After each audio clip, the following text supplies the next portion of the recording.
C'était il y a un an et ces membres du personnel du Centre départemental de l'enfance ne sont pas près de l'oublier.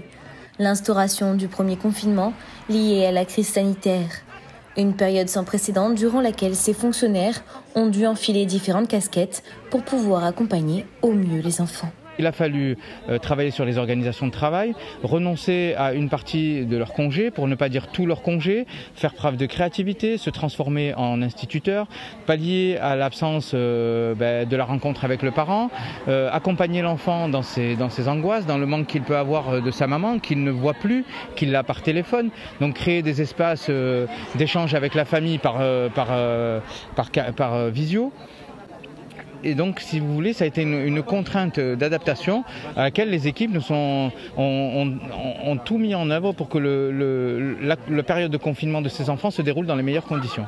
Une période particulièrement difficile où, sans protection face au virus, ces employés du département ont dû faire face à la crise.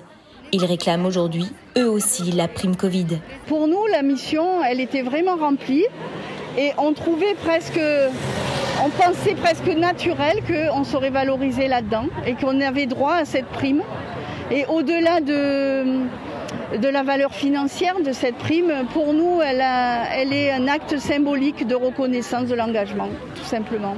Face à ce mépris et à cette surdité, les personnels ont souhaité déposer un préavis de grève en espérant quand même que ce soit entendu.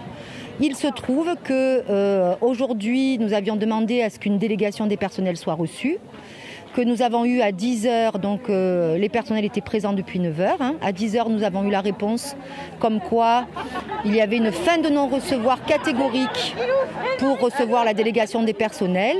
Et donc à ce moment-là, les personnels ont décidé d'arrêter de laisser entrer et sortir les véhicules du centre départemental de l'enfance. Ils étaient nombreux ce jeudi devant les grilles de l'établissement pour faire entendre leur voix.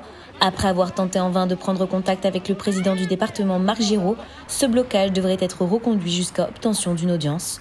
De son côté, le conseil départemental n'a pas souhaité s'exprimer sur le sujet.